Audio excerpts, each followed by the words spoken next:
வணக்கம். மூன் செய்திகளுக்காக ஸ்ரீதேவி. இன்றைய முதன்மை செய்திகள்.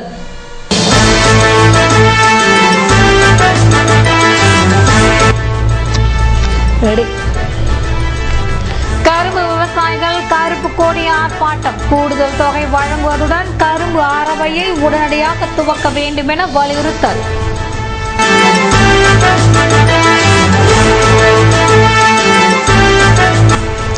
பாரதிதாசன் கல்லூரி மாணவிகள் வகுப்பு புறக்கணிப்பு. அரசின் இலவச லேப்டாப்பை வழங்க வேண்டும் என நுழைவு வாயிலில் போராட்டம். அதிகாரிகள் சமரசம்.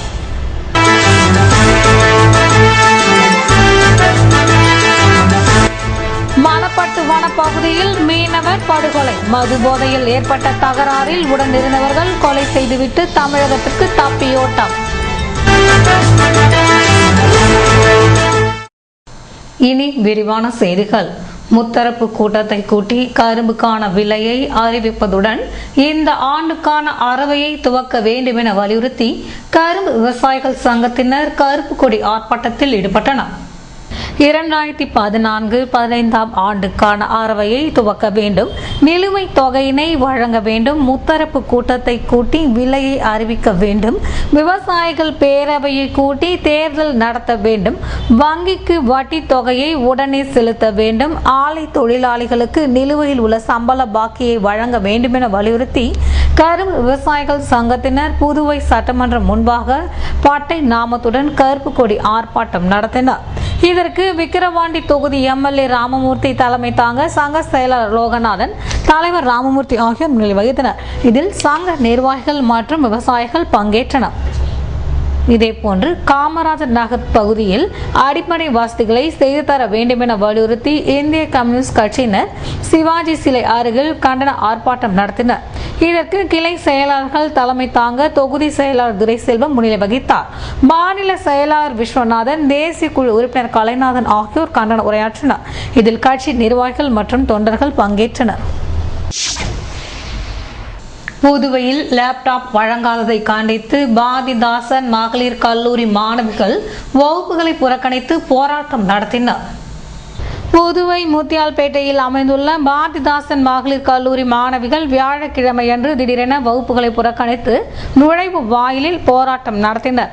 அரசு தரப்பில் இலவச லேப்டாப் வழங்க நடவடிக்கை எடுக்க வேண்டும் என வலியுறுத்தினர். மாணவிகள் போராட்டத்தை அறிந்த கல்லூரி முதல்வர் பேச்சுவார்த்தை நடத்திய போதிலும் அதனை ஏற்கவில்லை. இதனால் உயர்கல்வித்துறை அதிகாரிகள் கல்லூரிக்கு விரைந்து சென்று மாணவிகளுடன் பேச்சுவார்த்தை நடத்தினர். அப்போது அவர்கள் அரசிடம் இது பற்றி பேசி உரிய நடவடிக்கை எடுக்கப்படும் என உறுதியளித்ததை தொடர்ந்து போராட்டம் விலக்கிக் கொள்ளப்பட்டது.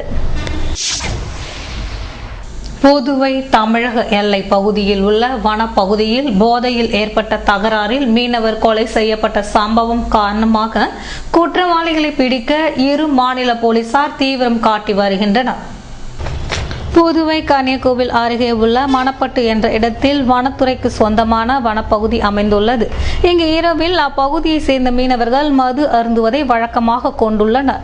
புதன்கிழமை இரவில் மது குடித்துக் கொண்டிருந்த போது ஏற்பட்ட தகராறில் ஒருவர் கொலை செய்யப்பட்டார். வியாழக்கிழமை காலை அவ்வழியை சென்றவர்கள் வனப்பகுதியில் ஒருவர் இறந்து கிடப்பதைக் கண்டு காவல்துறைக்கு தகவல் தெரிவித்தனர். இதனைத் தொடர்ந்து போலீசார் சம்பவ இடத்திற்கு விரைந்து சென்று மேற்கொண்ட விசாரணையில் இறந்தவர் தாழுங்குடாவை சேர்ந்த மீனவர் என்பது தெரிய வந்துள்ளது. இந்த கொலை தொடர்பாக வழக்கு பதிவு செய்துள்ள போலீசார் தமிழக போலீசார் உதவியுடன் குற்றவாளிகளை தேடி வருகின்றனர். புதுவையில் நகர மற்றும் கிராம பகுதிகளில் பனிப்பொழிவினால் மக்கள் கடும் அவதி அடைந்துள்ளனர். மார்கழி மாதம் என்றாலே பனி பொழிவுடன் குளிர் மக்களை வாட்டி வதைக்கும். இந்நிலையில் கடந்த 3 வாரமாக புதுவை மற்றும் அதன் சுற்றுப்புற கிராம பகுதிகளில் இரவு நேரங்களில் பொழியும் பனியினால் மக்கள் அல்லல் பட்டுள்ளனர். இரவில் நிலவிடும் பனியை சமாளிக்க மங்கி குல்லா, ஸ்வெட்டர், சால்வை போன்றவற்றை அணிந்து கொண்டாலும் பனியினால் ஏற்படும் நடுக்கத்தை கட்டுப்படுத்த முடியவில்லை. இதனால் 80% பனியினால் பாதிக்கப்பட்டு மூக்கடைப்பு, ஜலதோஷம் என மருத்துவமனை கடைகளுக்கும் மருந்து கடைகளுக்கும் படையெடுத்த வண்ணம் உள்ளனர். மார்கழி என்றாலே நினைவிற்கு வரும் கோலம் கூட கொட்டும் பனி காரணமாக இரவு 8 மணிக்கே உதயமாகி விடுகிறது.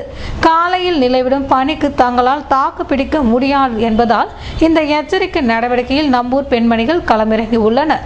கடும் பனிப்பொழிவு போன்றவற்றினால் கடற்கரையில் வாக்கிங் செல்பவர்களின் எண்ணிக்கையும் வெகுவாக குறைந்து வருகிறது. கிராம பகுதிகளில் மழையினை போன்று பனி கொட்டுவதால் அந்த பகுதிகளில் வாகனம் ஓட்டி வருவது சிரமமாக உள்ளது என்கின்றனர் வாகன ஓட்டிகள். இது போன்ற பனிப்பொழிவினால் எப்போதும் 12 மணி வரை போக்குவரத்து நெரிசல் காணப்படும் புதுவை இரவு 10 மணிக்கெல்லாம் உறங்கி போய்விடுகிறது. புதுவையில் தினமலர் நாளிதழ் நடத்தும் வீட்டு உபயோகப் பொருட்கள் கண்காட்சியை முதல்வர் ரங்கசாமி திறந்து வைத்தார். புதுவை ஏஎப்டி மைதானத்தில் தினமலர் நாளிதழ் சார்பில் வீட்டு உபயோகப் பொருட்கள் கண்காட்சி வியாழக்கிழமை துவங்கியுள்ளது. இதற்கான துவக்க நிகழ்ச்சியில் கலந்து கொண்ட முதல்வர் ரங்கசாமி கண்காட்சியை திறந்து வைத்து பார்வையிட்டார். அப்போது அமைச்சர்கள் ராஜவேலு, பன்னீர்செல்வம், தியாகராஜன் மற்றும் தினமலர் நிர்வாகிகள் உடனிருந்தனர். இந்த கண்காட்சியில் வீட்டுக்கு தேவையான அனைத்து பொருட்களும் விற்பனைக்கு வைக்கப்பட்டுள்ளன. மேலும் சிறுவர்களுக்கான விளையாட்டுகள், பொழுதுபோக்கு அம்சங்கள் இருப்பதால் தினமலர் கண்காட்சிக்கு செல்ல பொதுமக்கள் ஆர்வம் காட்டி வருகின்றனர்.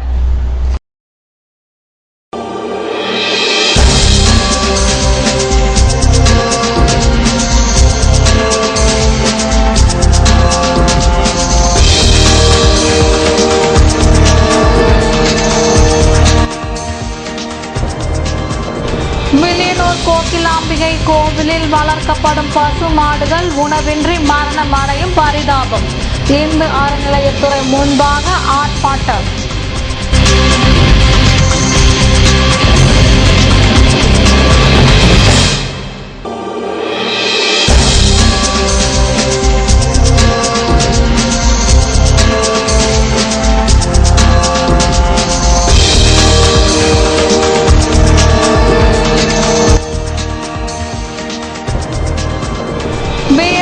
அதிகாரிகள் ஊழியர்கள் 3ஆம் நாள் தர்ணா. 7 அம்ச கோரிக்கை நிறைவேற்ற தவறினால் மார்ச் மாதம் கால வரையற்ற வேலை நிறுத்தம். விவரம் விளம்பர இடைவேளைக்கு பிறகு.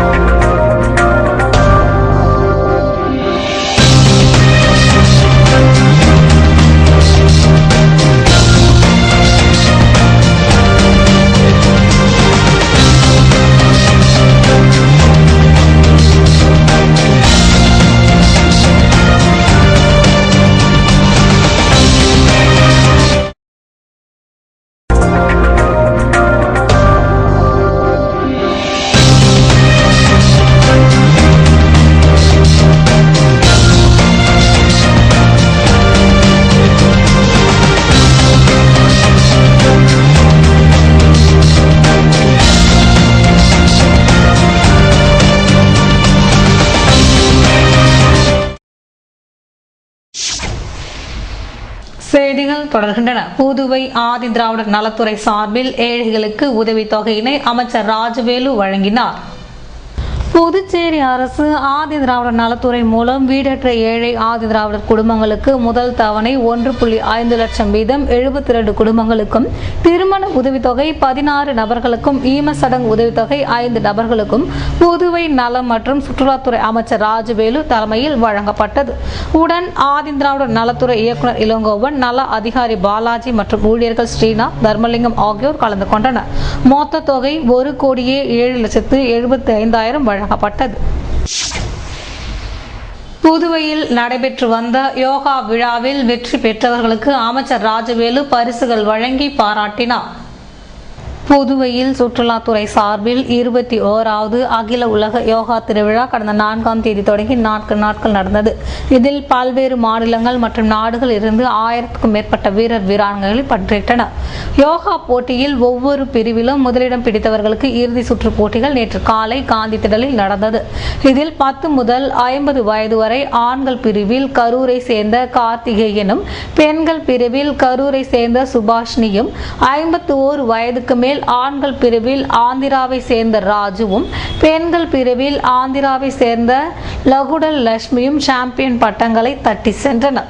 புதுச்சேரியை சேர்ந்தவர்களில் 10 வயது முதல் 15 வயது வரையிலான ஆண்கள் ஏ பிரிவில் தினகரன் 3ஆம் பரிசும், தினேஸ்வர் ஆறுதல் பரிசும், 16 வயது முதல் 20 வயது வரை பெண்கள் பிரிவில் சபரிஸ்ரீ 2ஆம் பரிசும், 21 முதல் 25 வயது வரை பெண்கள் பிரிவில் சத்யா 2ஆம் பரிசும், 36 முதல் 50 வயது பெண்கள் பிரிவில் லதா ஆறுதல் பரிசும், 51 வயதுக்கு மேல் பெண்கள் பிரிவில் ஒமேகா 3ஆம் பரிசும், ஃபெனோஸ்ட் எஸ்தர் ஆறுதல் பரிசும் வென்றனர். போட்டிகளில் வெற்றி பெற்றவர்களுக்கு பரிசளிப்பு மற்றும் நிறைவு விழா மாலையில் நடந்தது. அமைச்சர் ராஜவேலு கலந்து கொண்டு பரிசுகளை வழங்கினார். சுற்றுலாத்துறை இயக்குனர் முனுசாமி, சுற்றுலா வளர்ச்சி கழக சேர்மன் வையாபுரி மணிகண்டன் உட்பட பலர் கலந்து கொண்டனர். வில்லியனூர் திருக்காமேஸ்வரர் கோவிலில் பராமரிக்கப்படும் மாடுகளுக்கு சரியான உணவளிக்காத நிலையை கண்டித்து இந்து அறநிலையத்துறை அலுவலகம் முன்பாக மறியலில் ஈடுபட்டவர்கள் கைது செய்யப்பட்டனர். வில்லியனூர் திருக்காமேஸ்வரர் கோகிலாம்பாள் கோவிலில் பக்தர்கள் காணிக்கையாக கொடுத்த பசுமாடுகள் பராமரிக்கப்பட்டு வருகிறது. இந்த மாடுகளுக்கு சரியான உணவளிக்காமல் இருப்பதால் கடந்த மாதம் ஒரு மாடு மரணமடைந்தது. மீதமுள்ள மாடுகள் சரியான உணவின்றி சாகும் நிலையில் உள்ளன. இதனை கண்டுகொள்ளாத இந்து அறநிலையத்துறையை கண்டித்து அலைகள் அமைப்பினர் வியாழக்கிழமையன்று மறியலில் ஈடுபட்டனர். இதில் பல்வேறு அமைப்பினர் பங்கேற்றனர். மறியல் காரணமாக அப்பகுதியில் பரபரப்பான சூழல் காணப்பட்டதால் போராட்டத்தில் ஈடுபட்டவர்கள் கைது செய்யப்பட்டு அப்புறப்படுத்தப்பட்டனர்.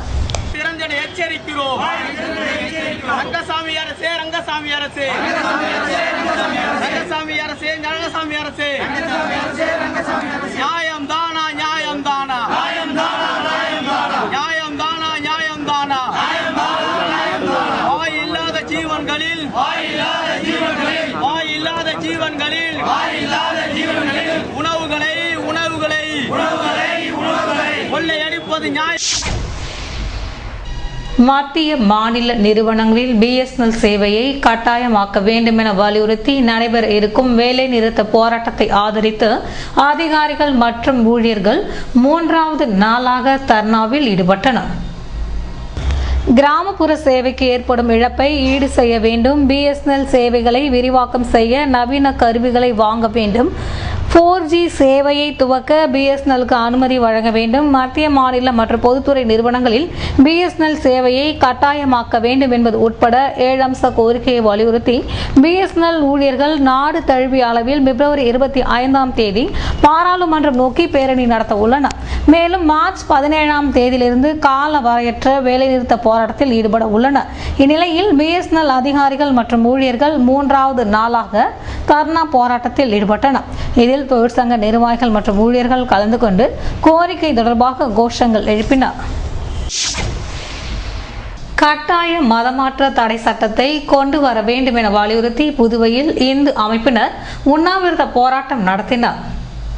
மத சார்பற்ற இந்தியாவில் உள்ள உரிமைகளை பயன்படுத்தி அப்பாவி இந்துக்களை மதம் மாற்றி வருவதை தடுக்கவும், குறைந்து வரும் இந்து மக்கள் தொகையை மீட்டெடுக்கவும் கட்டாய மதமாற்ற தடை சட்டத்தை மத்திய அரசு கொண்டு வர வேண்டும் என்பதை வலியுறுத்தி சுதேசி மில் அருகில் சிவசக்தி ஆன்மீக வழிபாட்டு மன்றத்தினர் மற்றும் இந்திய இளைஞர் கூட்டமைப்பினர் அடையாள உண்ணாவிரத போராட்டம் நடத்தினர்.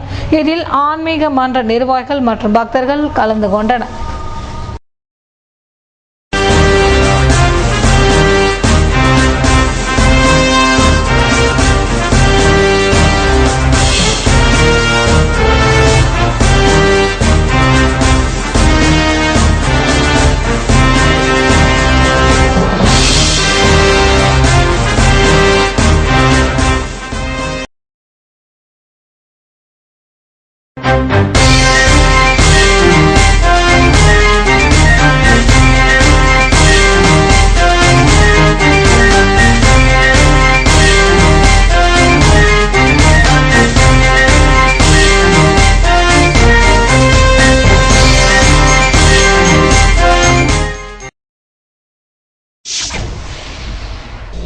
செய்திகள் தொடர்கின்றன. புதுவையில் உலக சாதனை விழா வெள்ளிக்கிழமை துவங்க உள்ளது. புதுவை அரசின் சுற்றுலாத்துறையும் தமிழ்நாடு புக் ஆஃப் ரெக்கார்ட்ஸ் இணைந்து 9ஆம் தேதி முதல் 26ஆம் தேதி வரை உலக சாதனை திருவிழாவை நடத்துகிறது. உப்பளம் மைதானத்தில் நடக்கும் திருவிழாவில் 2015 உலக சாதனைகள் நேரடியாக நடத்தப்பட உள்ளன. 7 வயது சிறுவனின் 60 மணி நேர இடைவிடாத ட்ரம்ஸ், 26 வயது வாலிபரின் 216 மணி நேர இடைவிடாத பாட்டு, 100 மணி நேர இடைவிடாத கலாச்சார நடனம் என பல தரப்பிலும் 24 மணி நேர சாதனைகள் நிகழ உள்ளன. பல்வேறு மாநிலங்களில் இருந்து சாதனையாளர்கள் இதில் பங்கேற்கின்றனர். இத்தகவலை தமிழ்நாடு புக் ஆஃப் ரெக்கார்ட்ஸ் தலைவர் பாபு நிறுவனரிடம் தெரிவித்தார். புதுவை சத்தியாலயம் பள்ளியில் சுனாமிக்கா விழிப்புணர்வு நிகழ்ச்சியை ஆரோவில் குழுவினர் நடத்தினர். சத்தியாலயம் பள்ளியில் வியாழக்கிழமை 10ஆம் ஆண்டு சுனாமி நினைவு நாளின் சுனாமிக்கா விழிப்புணர்வு ஆரோவில் பாண்டிகான் குழுவினர் தலைமையில் சுனாமி விழிப்புணர்வு நடத்தப்பட்டது.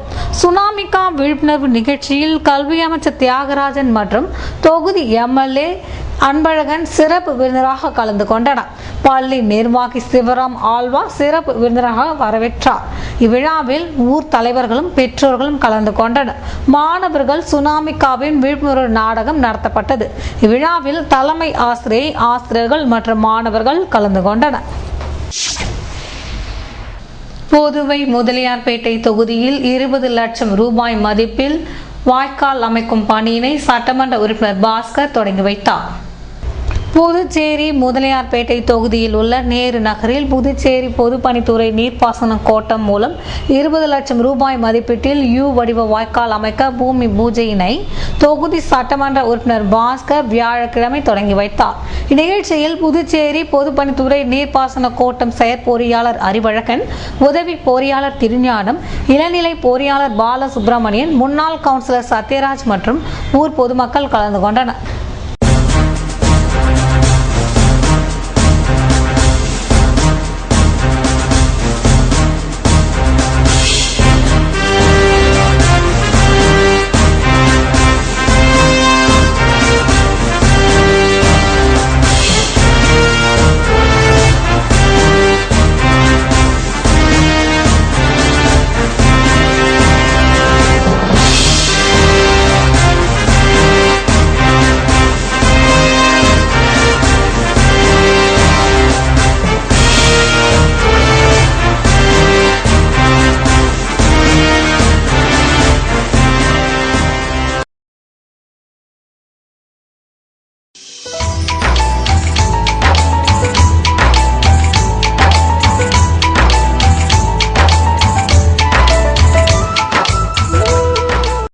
புதுவையில் இன்றைய வெப்பநிலை அதிகபட்சமாக 29 டிகிரி செல்சியஸாக பதிவானது. நாளைய வானிலை 30 டிகிரி செல்சியஸாக காணப்படுவதுடன் இரவில் மழை பெய்ய வாய்ப்பிருப்பதாக வானிலை மையம் தெரிவித்துள்ளது. புதுவை கடற்கரையிலிருந்து சுமார் 50 கிலோமீட்டர் தூரம் வரை இன்று 3 அடியாக காணப்பட்ட கடல் உயரம் நாளை 2 அடியாக காணப்படும் என்றும், தென்மேற்கு திசையிலிருந்து 21 கிலோமீட்டர் வேகத்தில் பலத்த காற்று வீசும் என்று சென்னை வானிலை மையம் தெரிவித்துள்ளது.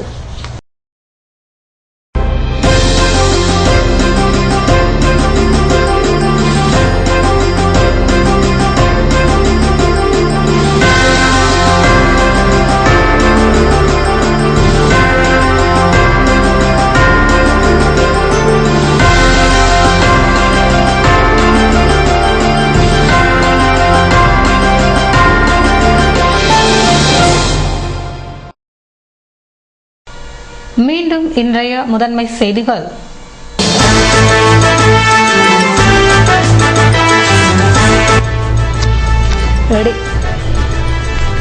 கரும்பு விவசாயிகள் கருப்பு கொடி ஆர்ப்பாட்டம். கூடுதல் தொகை வழங்குவதுடன் கரும்பு அரவையை உடனடியாக துவக்க வேண்டும் என வலியுறுத்தல்.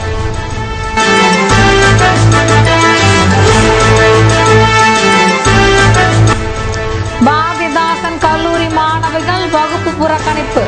அரசின் இலவச லேப்டாப்பை வழங்க வேண்டும் என நுழைவு வாயிலில் போராட்டம், அதிகாரிகள் சமரசம்.